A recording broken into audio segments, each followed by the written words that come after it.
From MTN News, this is Montana This Morning. Former President Donald Trump is making a return visit, not just to Montana, but to Gallatin County. Coming up, find out what his campaign is saying about it.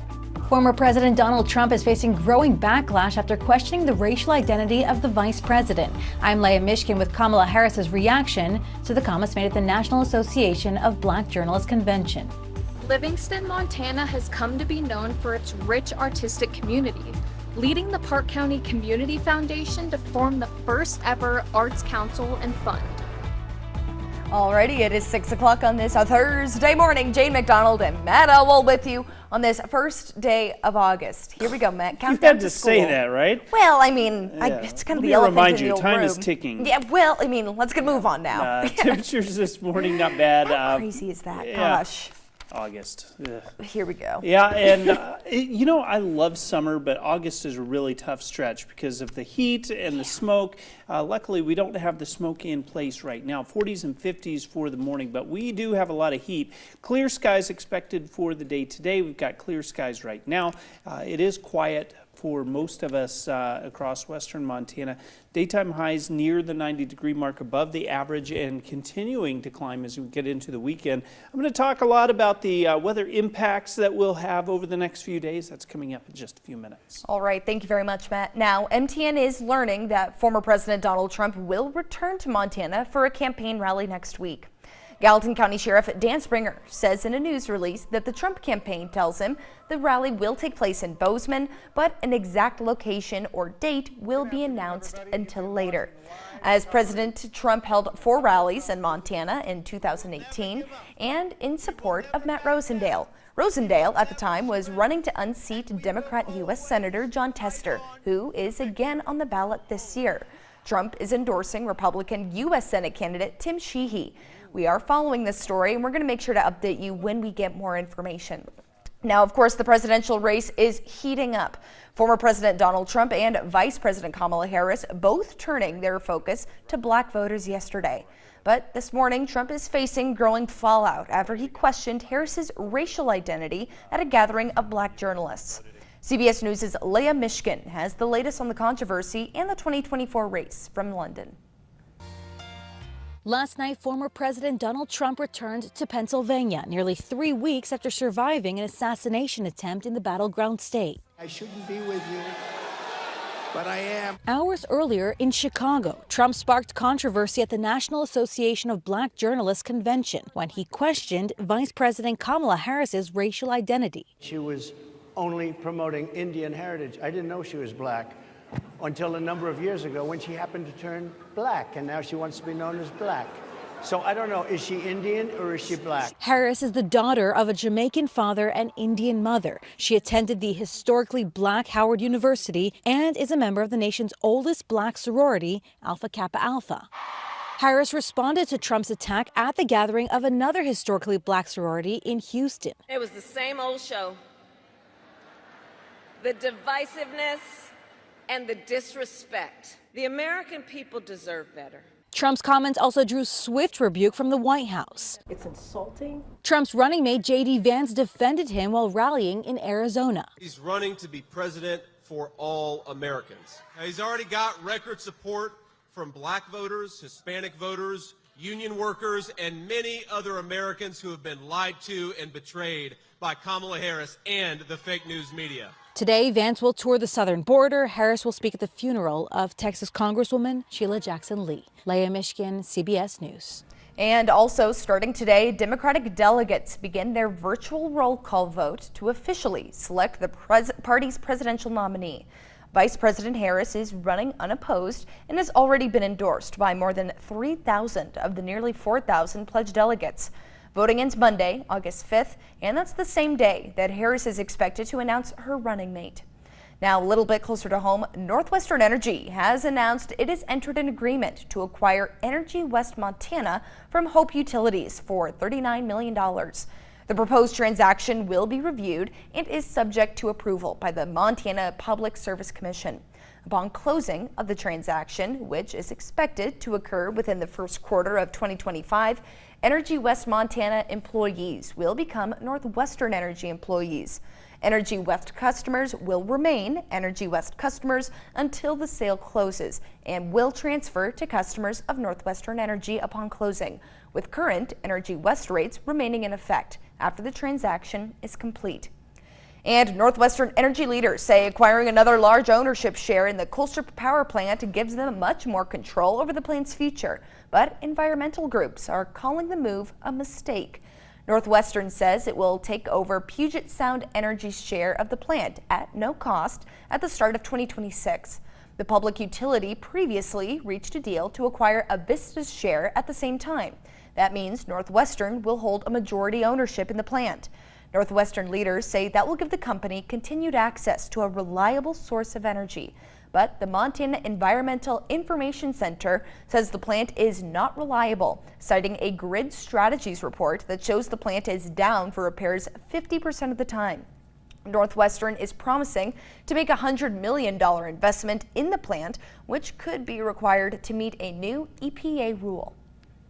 I feel much more comfortable that we can move forward on a bag house if that's what we ultimately need to do to keep the plant operational.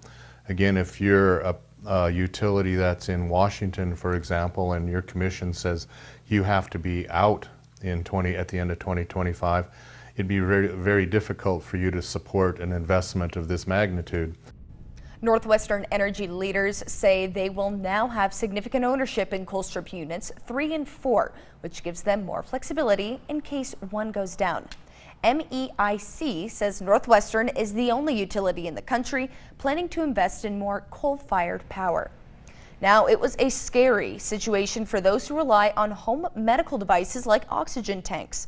Our Alina Howder spoke with Billings Clinic on how they prepared their patients for when disaster strikes. Whether it's a CPAP machine or an oxygen tank like this one, over 700 of Billings Clinic's patients need this equipment in their homes to survive. That's through floods, fires, and even power outages. That's him. At 85 years old, the last thing Joliet resident Harold Nelson wants is to be in a nursing home. I'll die right here on this chair before I'll go to a nursing home. But with a diagnosis of emphysema, he needs help from an oxygen tank to breathe. This is number one. Thanks to Billings Clinic and their home oxygen and medical equipment program. They've kept me alive, let's put it that way.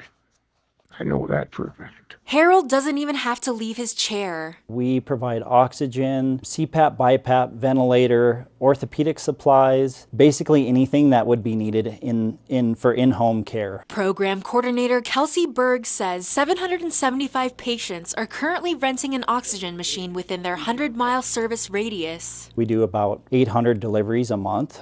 They're clipping off about 200 deliveries a piece a month. But Montana's unpredictable weather has raised concerns about what could happen to many of these patients during prolonged power outages. Miles City and Missoula have both experienced severe wind events this past month that cut the power for days. Wildfires pose additional risks. We always have excess oxygen in place in the home.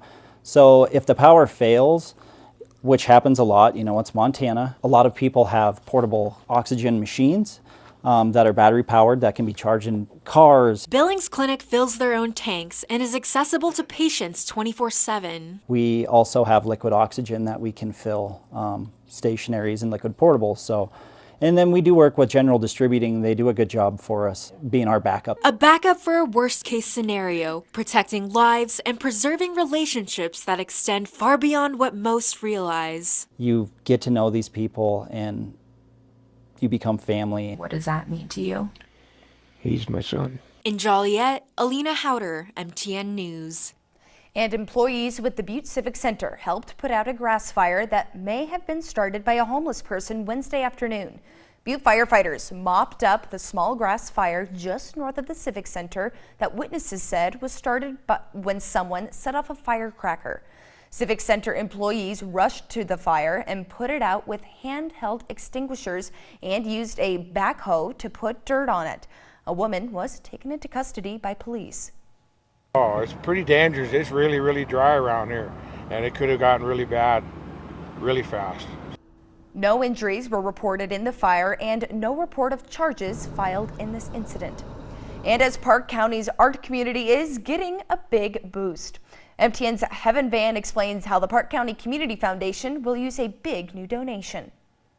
The Park County Community Foundation has announced the first broad and coordinated effort to invest in the local arts community. Over the past 4 decades, Park County has really woven together its artistic and ranching and railroad history to become one of the most vibrant arts communities in Montana. Whether it's the natural beauty or the river or the park, people are drawn here. Executive Director of the foundation, Gavin Clark, tells me that during the 2022 Yellowstone River flooding, an East Coast entity called the Jacket Foundation reached out, providing a generous donation of $500,000. The donation prompted the Community Foundation to conduct a community needs assessment to determine where funds were needed. And that assessment revealed that we need more coordination and more funding to ensure that Park County's arts culture continues to be robust well into the future. During last week's Livingston Art Walk, I spoke with Laura Bray, owner of the Frame Garden and member of the new Arts Council. She says, there are a lot of different arts organizations in town or in the county as a whole, and this is meant partly to help them communicate, to help them work on bigger projects together, to attract funding. Many communities throughout Park County are rural, lacking the foundation and funds to coordinate and promote artists. Clark says, so often we see in our arts community silos, whether it's the performing arts or the visual arts or the musical arts. Our goal is to really bring all of those leaders together to ensure that Park County's arts culture stays vibrant as Park County continues to grow. Clark says grants are currently open to apply for the new funding. Visit our website for the information. In Livingston, Heaven Van, MTN News. Alrighty, 6:11 now. We are going to be taking you over to Paris, France for this next video. Oh my gosh, Matt. I was able to watch this in real time. And of course, I'm talking about the women's 1,500 meter That's a lot of swim. swimming going on. Now, right in the front, that is Katie Ledecky right there. No one is even close to her. I just want to point that out first and foremost. And I just have to say, new record finish in that race. 15 minutes, 30 seconds, and 0.2 milliseconds. Wow. I mean, 8th gold medal that she's got right now, so making her... Nobody was even close. No, look at these guys coming in right behind. We made it too. France and Germany getting on the podium. She was already out and standing on the podium by the time they got done. She was probably in the hot tub by that point, right. just hanging out. Oh, you guys decided to join me now. Good. It's absolutely incredible. I mean, she's currently tied as the most decorated U.S. female Olympic swimmer of all time. Isn't that amazing? It's incredible. I mean, we were just talking about her earlier. Her consistency in the pool is pretty phenomenal. Yeah, I think I had seen whatever the time is per lap. It was all within a second for every single run. I mean, you can't get much better than that. That's awesome. It's amazing. Wow. So congratulations to the Ledecky tread water family. that well. I can donkey paddle so well, Matt. Yeah. You just catch me at the Bogart pool in the shallow end. That's funny. All right, time for a quick break. When we come back, though, we're going to keep talking about sports, but, well, definitely not water sports. We're going to be talking about the old NASCAR race, but specifically the team that makes it all happen, the Pit Crew. We'll have that story plus your top stories when we come back.